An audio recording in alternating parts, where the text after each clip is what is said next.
Welcome to Mega Life 21 Mayhem. I am your host for Mega Life 21 Mayhem, James P. Madonna, and I am proud to announce that we are back again with a very special segment called Honest Craft Beer Reviews, Volume 4. If I'm not mistaken, I think it is Volume 4. And the reason why it's so special is we have not one, but two special guests on Honest Craft Beer Reviews. We have the founder and president of Honest Craft Beer Reviews, Mr. John Starodomsky, and we have our official beer consultant, the one and only Mr. Red Rooster. Gentlemen, how are you two tonight, brother? How's everybody doing? It's after midnight. We're doing good here in Canton. What happened? What happened?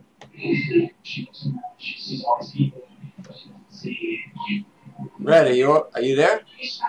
Yeah, I can hear you. Oh, okay, Red is here. Yeah, I know. I hear a little squealing. John, do you hear me?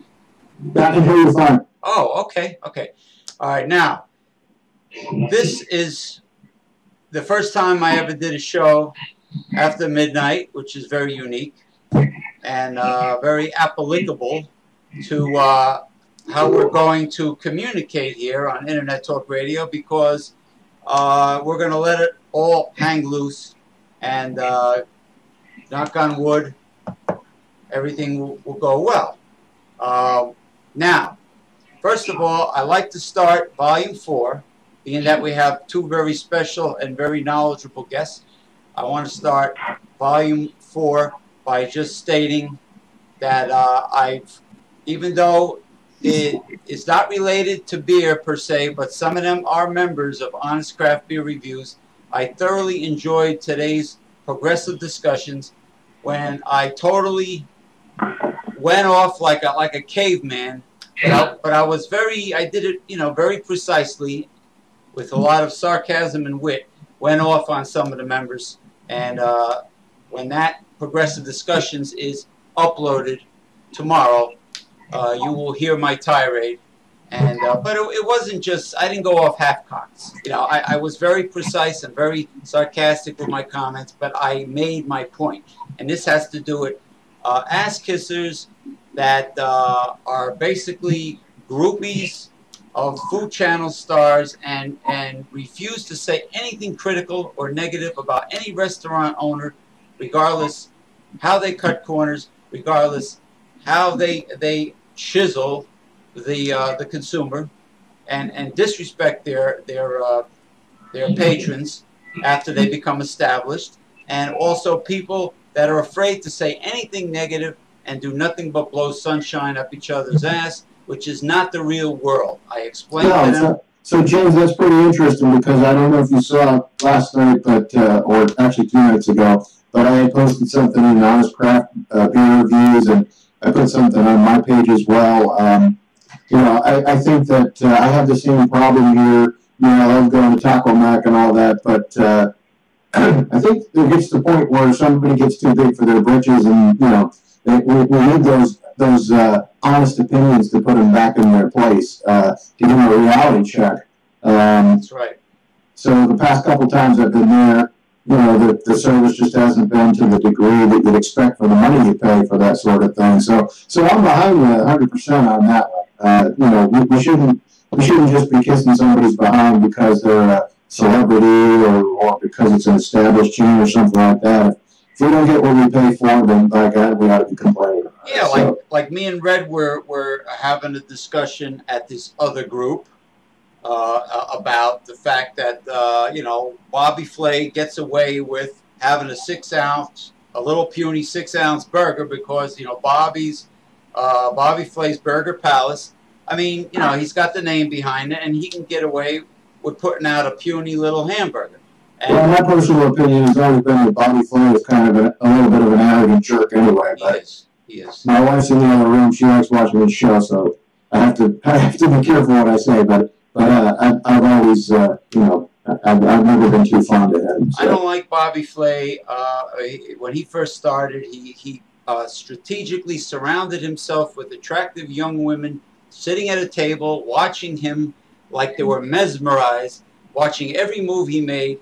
He's an egomaniac. The other guy, Adam Richman, is a loudmouth and a show-off, and he says everything. He says wonderful things about every place he goes, but of course he's very well paid.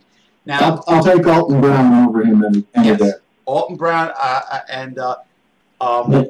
go ahead. Not a bad guy. He actually shops down at Harry's Market in Marietta. He lives in the Atlanta area. I actually jogged past him. He was on a bike on the Silver Comet Trail one time too. So he's local, but that has nothing to do with. But I like his show. I like his approach, and I think he's a lot more down to earth than some of these other guys. Definitely. Hey, the Iron Sheik lives down in Georgia Bayou too. But anyway, yeah. So these people. Pretty much, I told them you're unrealistic. I had a suggestion. It was called the Chiselers Hall of Shame, and this was a list.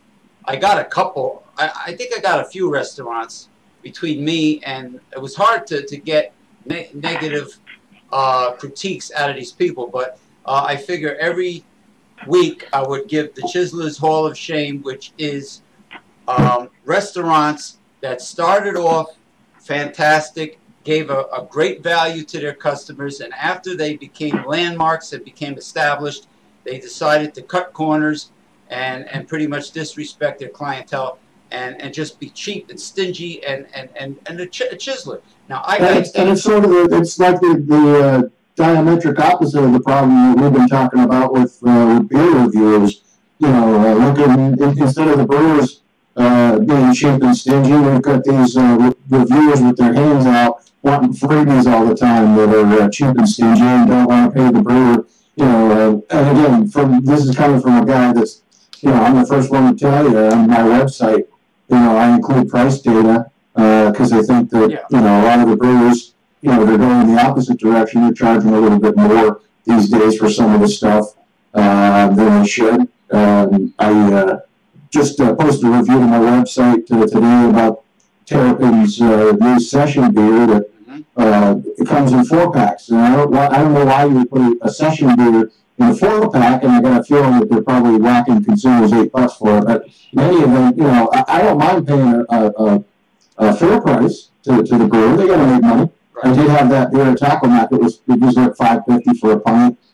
That's very reasonable. But you know, these people out there that they're begging for samples, and once they get that sample, they move on to the next one, and they wouldn't pay, you know, $5 for a 6-pack if they didn't have a beer in their fridge. You know, they're the ones that are the problem in the beer world these days, I think. So they are like beer whores. They say positive things about everything as long as it's a freebie, as long as they get free beer shipped to their house. Oh, I mean, we've got some major, or at least these people think they're you know, major contributors to the beer world. And the thing that I find remarkable is, you know, I read their blogs and I go check them out, and I never see them saying anything negative about anything. They're constantly talking about, oh, I got this sample today, I got that sample today. You know, but even stuff that, you know, I mean, some of them are talking about beers the like of Michelob and stuff, and you know, they're singing the praises of it. They temper it, of course, with you know, call it a lawnmower beer or something like that. But come on, if they were paying for it themselves, they'd be calling it crap. That is crap. Let's be honest. I can't. Mr. Red, you have any comment on these words of wisdom that we just heard? Oh, well, I'd just like to reiterate what John was saying and what you guys have discussed. It's just it's come to the point to me. It's almost comical when you see these reviews because they are so bought and paid for. And John mentions Michelob. Yeah. Michelob. I'm laughing. Michelob. It just makes me. Yeah. I mean, you know, it's just crazy. Here he was plugging Michelob Light one time. So it just goes to show you the length that these brewers will go to get this word of mouth, you know, advertised. And the length that these people will go to, who are quote unquote objective reviewers, because they get the sample and they're pretty much mouthpieces for these breweries. So it's a farce. It really is.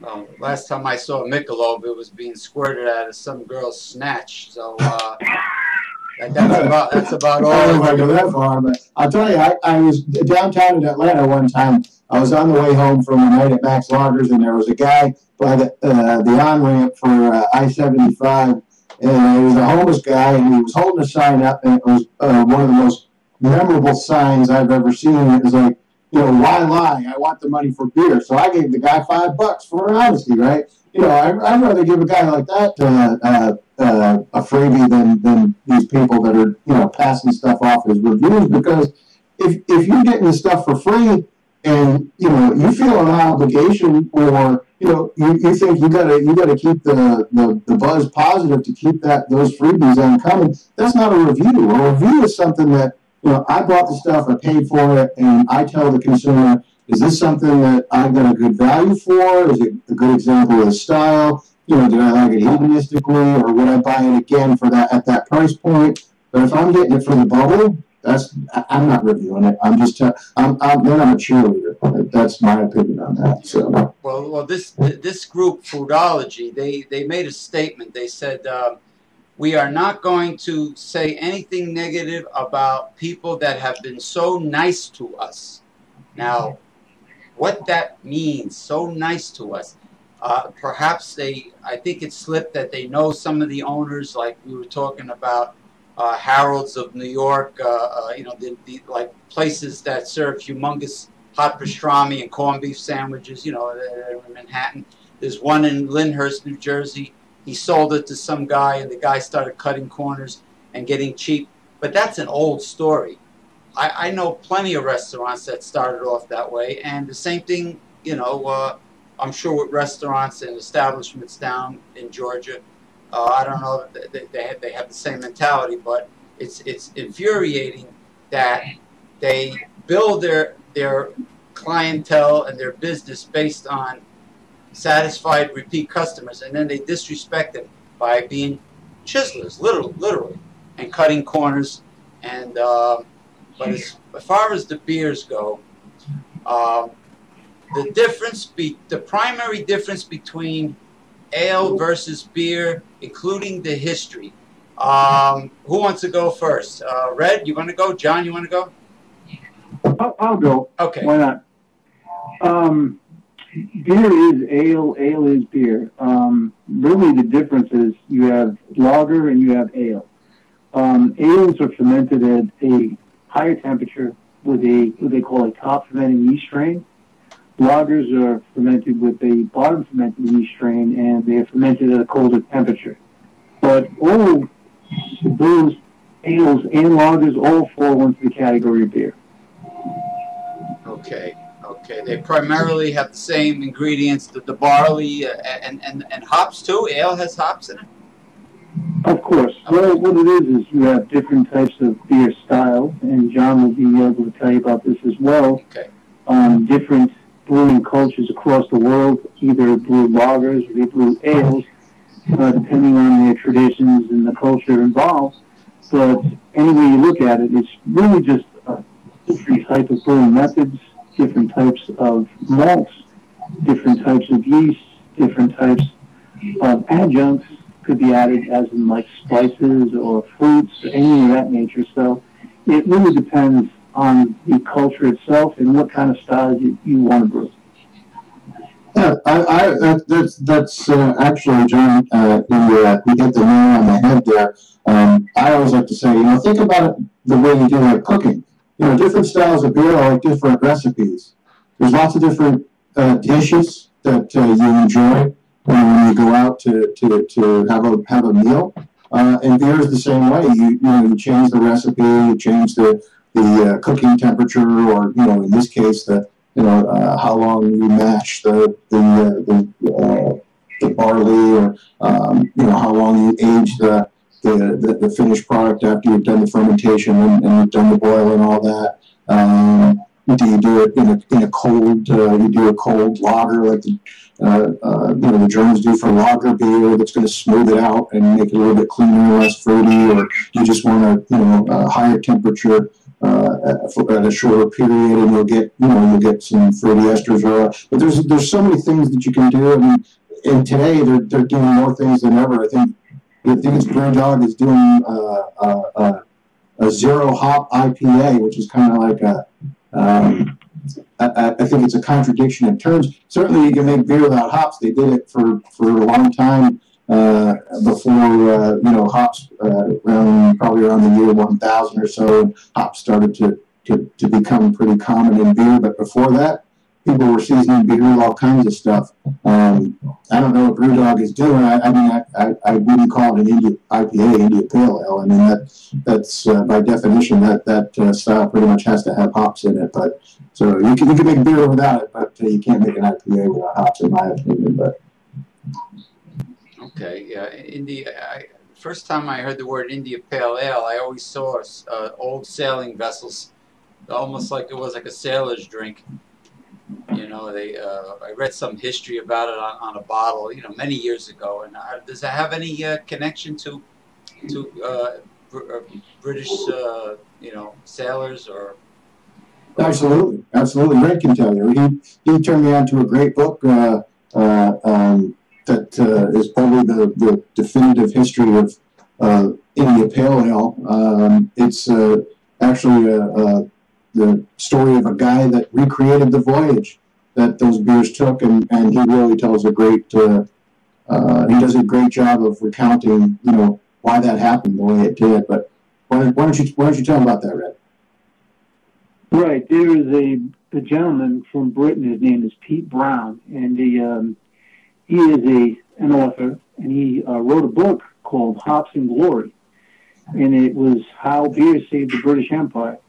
And basically, he trailed the story of IPA from Brooklyn-on-Trent, where it was traditionally brewed, and took it down the channel to London. And then from there, went on the ships to the journey to India. So what was India Pale Ale, and why did it get its name, was it was a ale that was brewed in England, but it was meant for the British troops over serving in India and with the East India Company. So what they did was, to preserve the beer, they made it higher in alcohol, and they used massive amount of hops as preservative. Well, as it traveled, it conditioned in the kegs, and the beer actually improved. So when it got to India, not only was it not spoiled, but it had tremendous flavor, tremendous character. And these British troops in India went crazy for it. So when they got back to Britain, they wanted it. So British brewers started to brew that beer style in Britain because of the people that were in India that drank it. So from there, it crossed the Atlantic. At what point, we're not really too sure, but we could get into that in the future.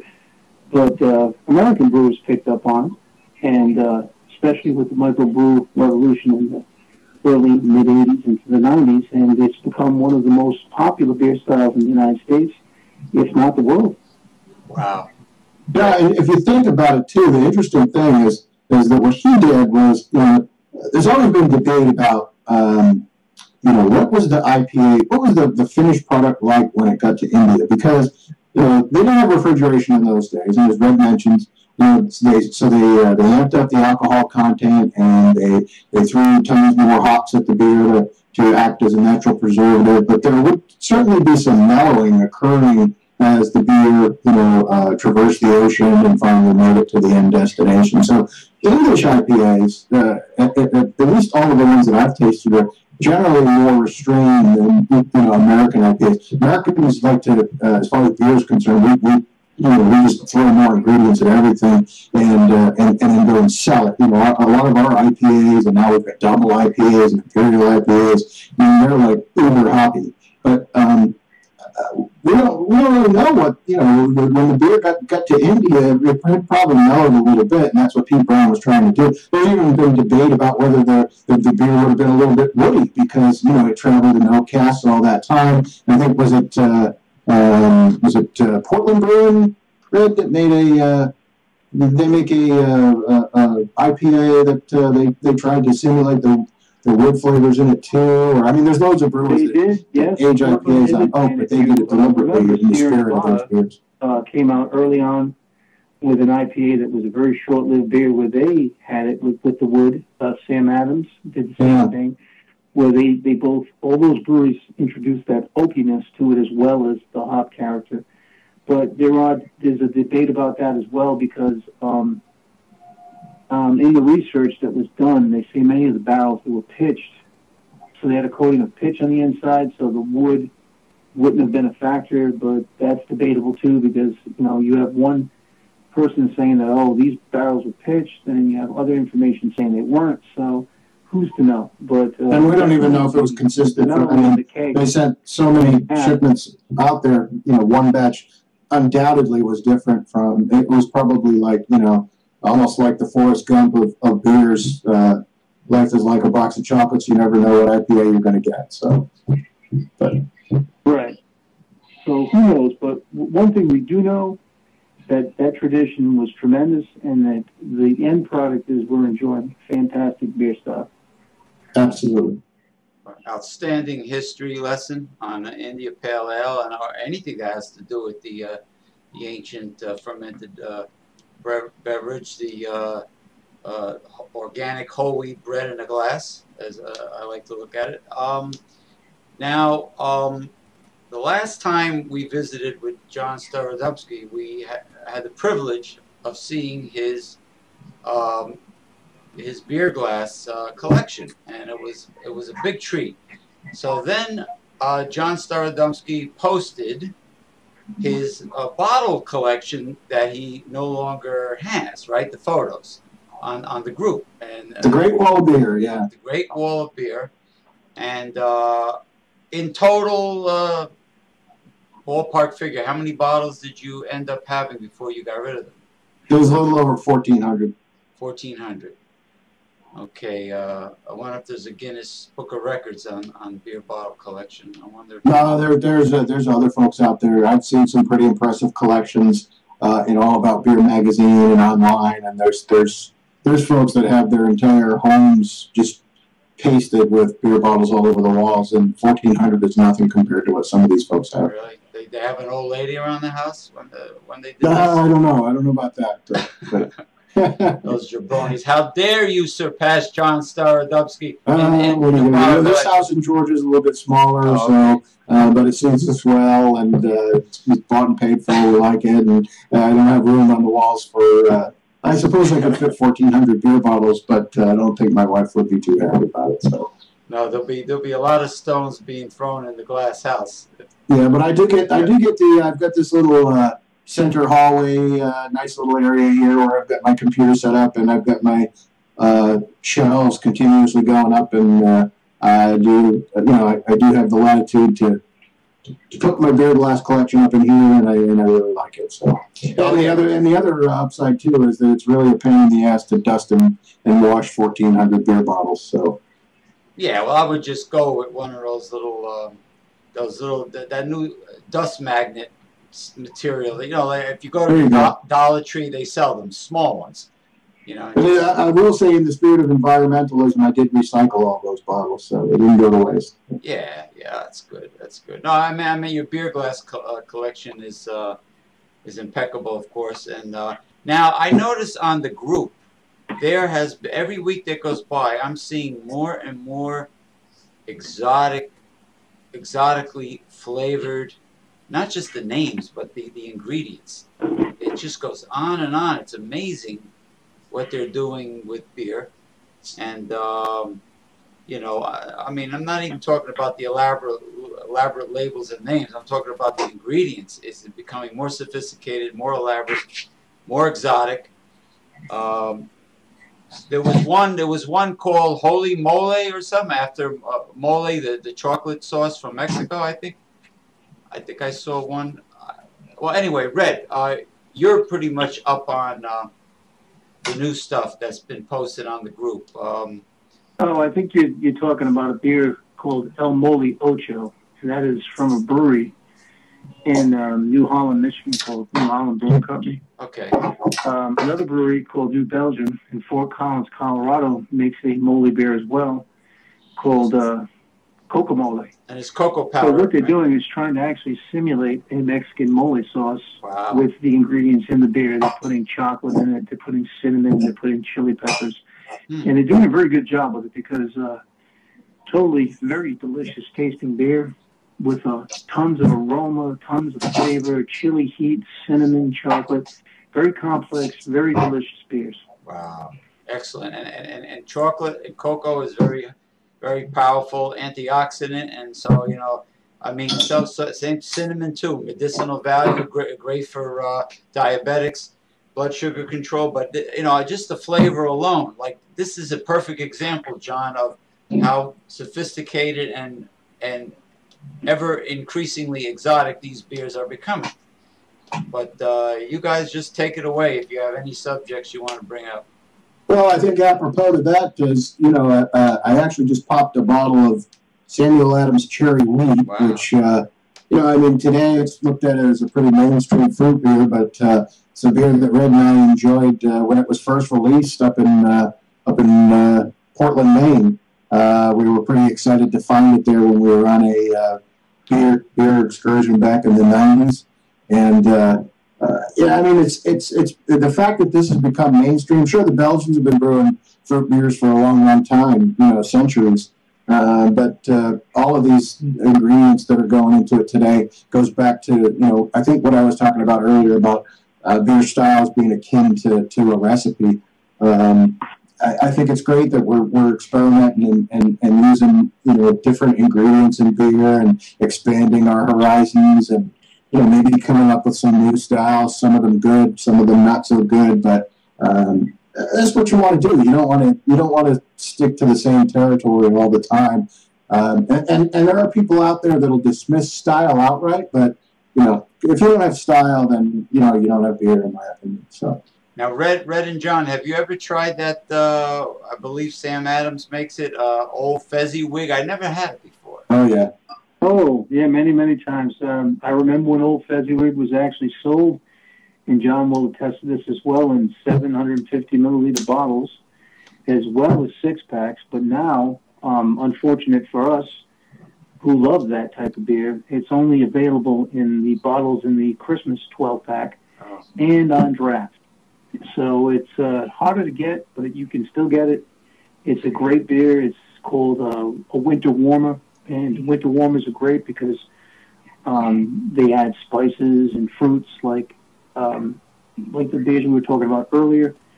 Just a wonderful beer for the wintertime. So is it similar to the Sam Adams Winter Lager, except it's more spicy? Well, it's a little different from that. The Sam Adams Winter Lager is supposed to be a John, what is that supposed to be? A dunkel or is it? No, the Winter Lager is Samuel Adams has always called it like they called it a wheat bock. They've never come out and said it's a Weizenbock. It's not as strong as the German Weizenbocks, but I think it's like a bock beer brewed with wheat. And originally it didn't have, you know, today it's spiced with cinnamon and various spices, but it originally it wasn't. It's a little bit different from the Fezziwig, which is, as Red says, is a winter warmer brewed with orange and spice. So, wow, that's incredible. Yeah, and what I'd like to add to that, James, is like John and I are huge fans of the Boston Beer Company. I mean, we've been with Sam Adams pretty much since they've been in business. I know the first time I ever drank one was in like 1987. So you can be a fan of a brewery, but you can also be critical of it. And that kind of goes back to what you were saying with that whole foodography thing. Harold's in Edison, New Jersey, which was the original one, is still owned by the guy Harold, right? And from what I understand, and I haven't been there, so I can't say, but tremendous product, great service, great food, great guy. Now, he sold one of his businesses to another gentleman, so he's not involved in that business anymore in Lyndhurst, but apparently the one in Lyndhurst is going down, cutting corners. So you can like the company, you can like the gentleman behind it, But you can also be critical of say, hey, wait a minute, he sold this to another guy. He's not doing it, but he's using your name. So what's the story there? So I can understand your frustration with the people saying, hey, you can't be knocking Harold.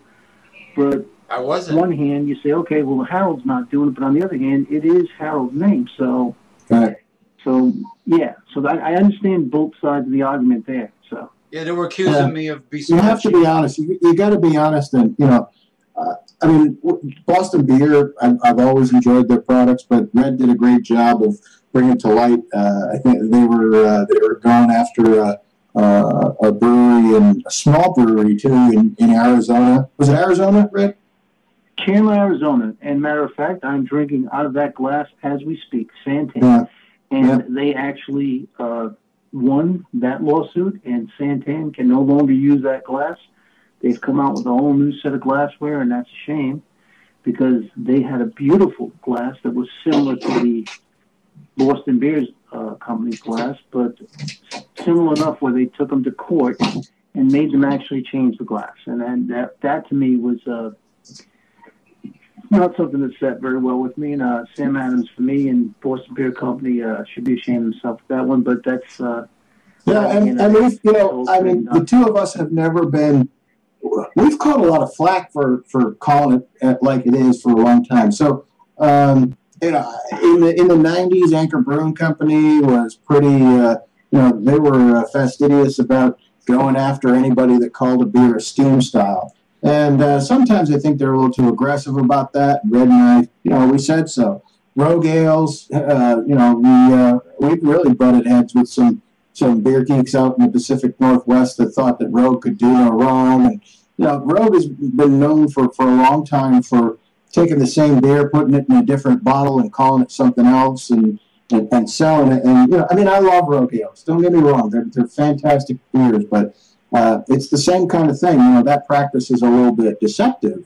Hey, if you don't agree with it, you need to call it like it is. So. That's what we've been doing all along, and we continue to do so with this group. I'm not afraid to call a company out on something that I think is wrong, even though I might love the company, I might love the product. I'm a big fan of the company. So going back to what your case with Harold's, James, I mean, like these people, if they think that Harold can do no wrong, well, maybe Harold can do some wrong because, who knows with the store in Lyndhurst. So. And you do a favor by letting them know about it. I mean, if you don't tell them what they're doing wrong, maybe you should have said, hey, look, change the name because you're giving me a bad name. Well, I wasn't criticizing the original Harold. I was referring to the man who bought the Lyndhurst location, and I small world. My sister in the summer goes to the in-ground pool in the hotel where that particular Harold's is located in Lyndhurst. It's part of a hotel, and she goes swimming there. And she told me she's eaten at that particular Harold's, and it sucks. So I just spoke to her today. My sister told me, I heard that other Harold's were much better, and somebody recommended Harold's because they said they give you bigger sandwiches, bigger portions than Katz's Deli or the Carnegie Deli, or whatever, and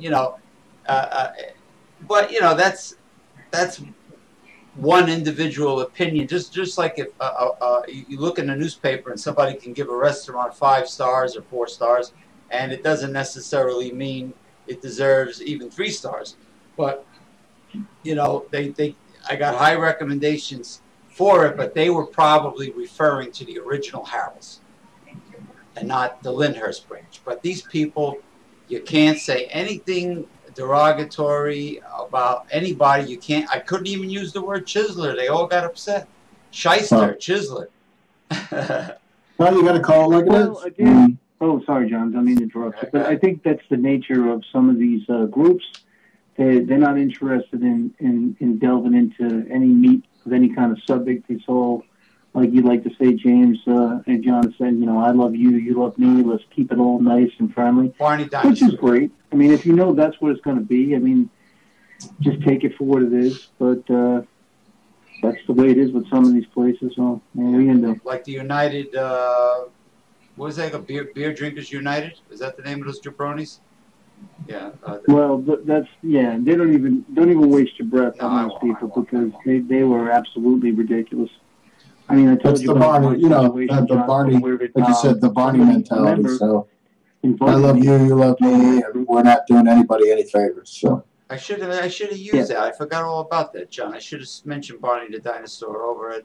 It's got to be on YouTube. You got to go get Foodology. You can do the intro there. You can do a little segment of Barney coming out, the big purple dinosaur. Maybe you can Photoshop a beer in his hand or something. And yeah, I was invited by a member to join that group. I didn't ask to join it, okay? And I just stated a couple opinions, and these guys didn't like what I had to say. And I'm quite like you, James. I was like, well, what's the deal here? Did you want to hear the truth? Did you want to hear this? And like, we want a place where everyone can be friendly and everyone do that. And I said, you know what? Fuck you, plain English. And what they did was not only ban me, they banned anybody that I had added. They all got the hook, too.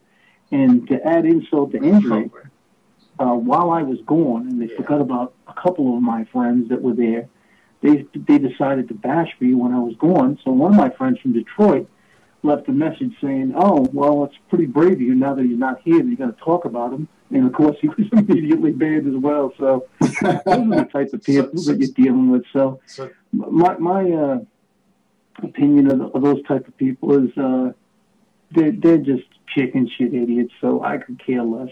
So these groups are not democracies. They're more like the totalitarian fascist regimes, basically. That's it. If you don't toe the party line, then you're not allowed to play in our playground. So. Well, that's all right. We've got our own sandbox now, and we're not really worried about that. We just tell it like it is. That is true. And now I am so relieved. Like I took a big dump after a high fiber breakfast. I'm so relieved that I said everything I needed to say on progressive discussions, and when any of those star members of that group, Foodology, whatever you want to call themselves, all they have to do is type in their names on Google, and that video will haunt them until their dying day. And I'm very happy about it. And it's good to get things off your chest, and we might not have all the fans we wish to have, but at least we have our dignity. I wouldn't say. I mean, I think for Honest Craft Beer Reviews, we've attracted some pretty good people. True.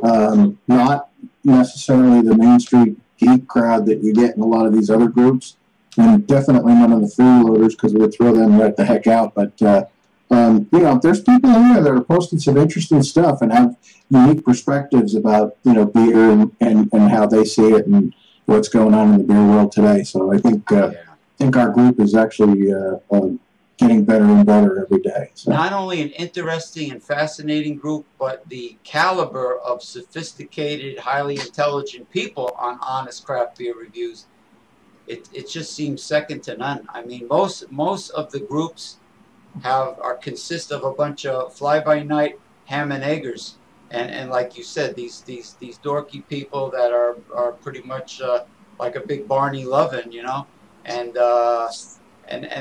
there's no serious, deep educational input. There's no enlightenment going on. Like you won't see any arguments about whether a session ale is 4% or 4.5%. Unless you want to give you one for free, and then it's whatever you say it is. But I don't see. You're not going to see that in our group.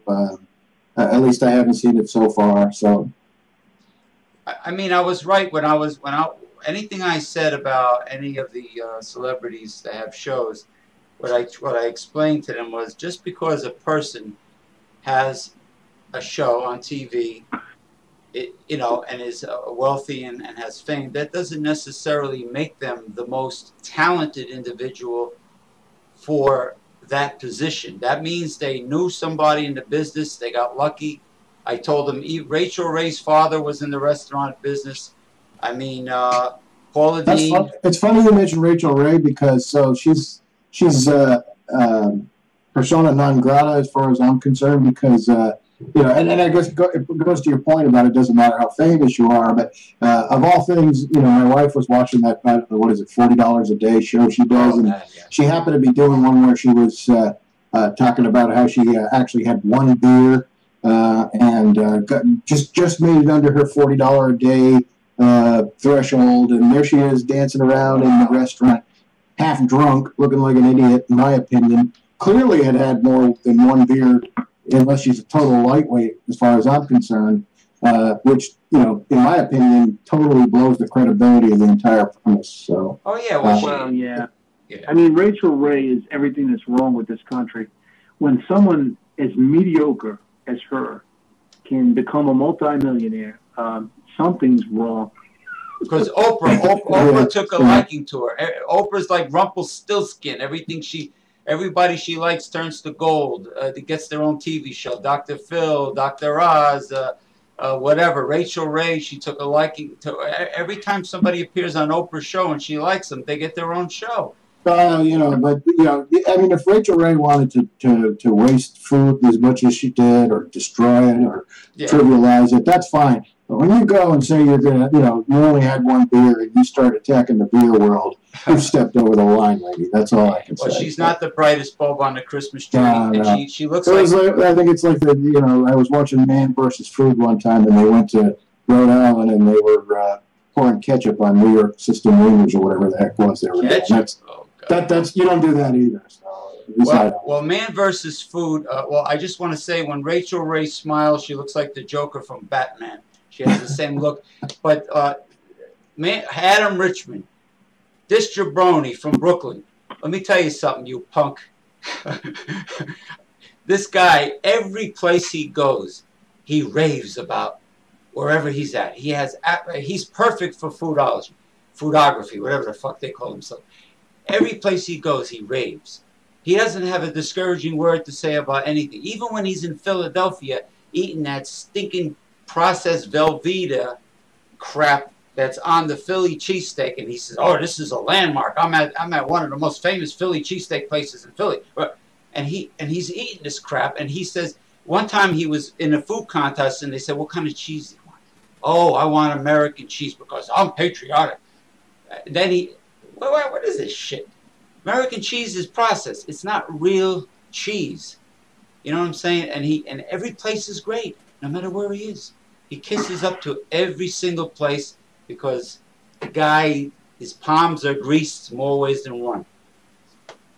That's all. I don't want to, you know, I ran out of, Mario Battaglia. Was it? He was involved in a little scam.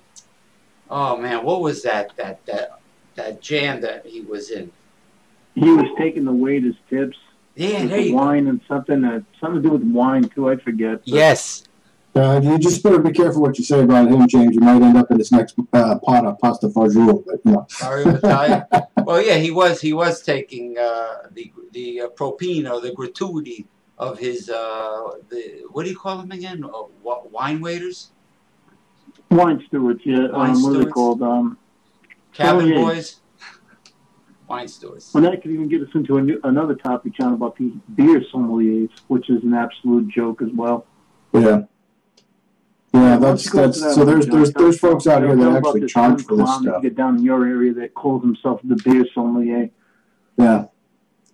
These folks, you know, I mean, they'll charge you to come to a party and arrange for the beers that you drink at your party or your function or whatever. Now, they're not going to give you the beers. They're just going to tell you what beers to go and buy, and they're going to charge you all kinds of money to do it. Now, the reason I think that's ridiculous is because if you go to any good beer store that's worth their salt, here in Atlanta, I mean, I can go to Total Wine, I can go to Sherlock's, I can go down especially to Greens, and, you know, you can find knowledgeable people, and they'd be more than happy to tell you. You can go on the internet, and there's loads of people that want to talk beer. You can come to our group, you know, and ask about it, and there's tons of people that are knowledgeable. They'd be more than happy to help you. So how these people think that, you know, they should be paid for this service of telling you what beers to drink at your event is just, you know, to me it's crazy. I can't understand it at all. So.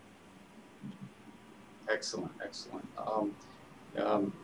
Yeah, I mean, it's just a shame that these Facebook groups are not visible to the Well, it's not public. even Facebook, James. I mean, there's loads of beer.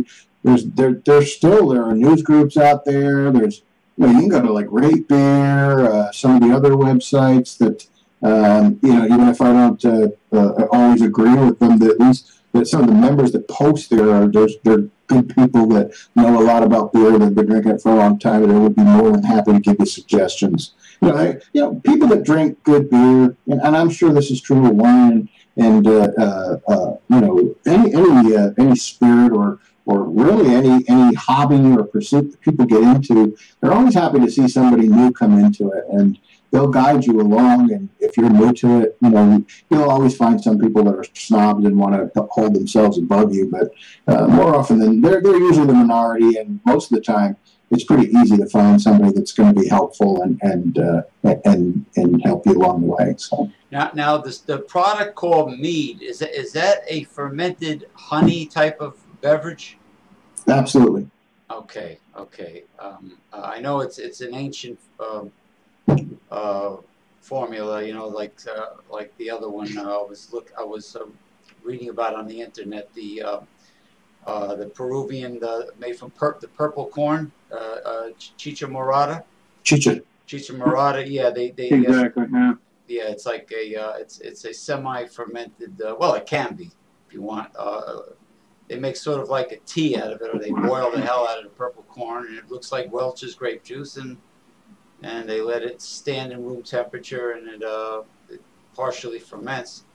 I would never drink the one where the Indians are chewing and spitting in the damn cauldron, with their saliva. No way. But now there's enzymes in there that get the fermentation process started. So well, they could swap. Don't knock it. They could swap all the spit they want. They could swap spit with it. Well, if it's a hot-looking Amazonian Indian women, they can put their jism in there. But anyway, that's another talk show. The jismatic, I call it. Slices and dices. Yeah, actually, the infomercial should start now. What do they got? Oh, the Everybody Loves Raymond, and I got the TV on mute. But anyway, very, very informative show. I think we did about an hour of it. If you guys have anything else to add. Well, I think we're a little all over the place tonight, but hey, maybe we should keep a little on topic next time. But it was fun, man. It was all good, James. Yeah. The rambling can be fun sometimes, and we've covered a lot of interesting stuff. Certainly, we've given our opinions, and we're all entitled to our opinion. But lots of fun here. I feel like I've been on the old Art Bell Coast to Coast show this time of night, and stuff we're covering and all that. But good stuff. We should do it again. Yeah, I mean, the fact that it's unrehearsed. I like this ad-libbing, this unrehearsed banter. This is what I've been doing for so many years. I first heard about it through the Honeymooners. I heard Jackie Gleason didn't like to rehearse, and he pretty much did it. And, but this is even more unpredictable because every subject that is giving people enlightenment just naturally flows into another subject and another one. It just keeps on going. And we touched on politics, we touched on food, we touched on food shows, and of course beer and wine. Yeah, there might have been some beer in there somewhere. I'm not sure. Yeah, there was a lot of beer. Ale, we now know everything there is to know about ale and India Pale Ale, and that's probably what Captain Ahab was drinking before he went out to go after Moby's Dick. The India Pale Ale over in, New Bedford, Mass? Right. New Bedford, Mass. Yeah, the Seaman's, what the hell's that? I went there one time. Johnny Cake Hill, it was the name of the street. It was a whaling museum, and then there was the actual building that they filmed Moby Dick with. Who was that, Gregory Peck?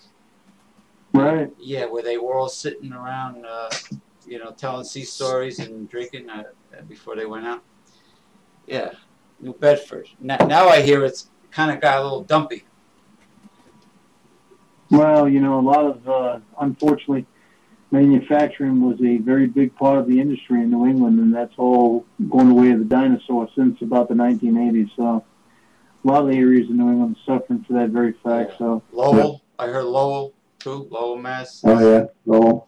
Marblehead. Lowell had a great brewery up there, Mill City, but unfortunately they went out of business. But great mill town. If you ever go up there, you know, you see the rows and rows of old mill buildings along the river with the water wheels for power. But those days are long gone. Well, I was conceived in Leominster, which is probably near the New Hampshire border almost? Leominster? Leominster? No, Leominster. Yeah, Leominster, Mass. I think it's up there. Yeah. It's up there. I've been to Lynn, Marblehead, of course, Salem, but, Salem's lots of fun. Yeah.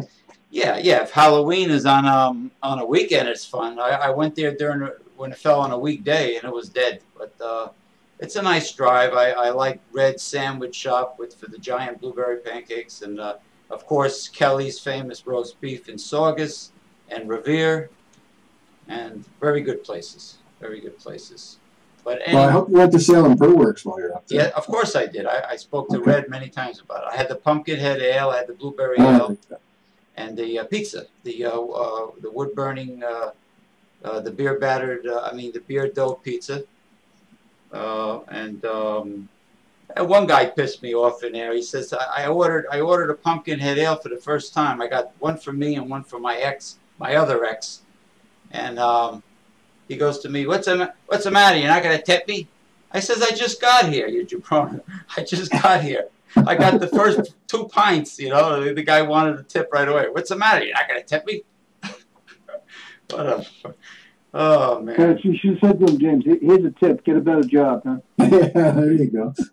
Yeah, or maybe I should have, I just thought of something mean. Maybe I should have took a Sharpie marker and opened it up and said, hey, you want a tip? Here, guy. Here, just... and stick the Sharpie right in his hand. No. Anyway, yeah, then I would have got tossed out. But thank you, gentlemen, for a very invigorating Volume 4. And okay, well, you might need to do some editing on this one. So anyway, editing. Yeah. Good talking to you. I'm going to hang up now, James. All right? Okay. John, I'll talk to you later. Huh? All right. Thanks, guys. All right, Red. Take care. Talk to you later. Bye. See you.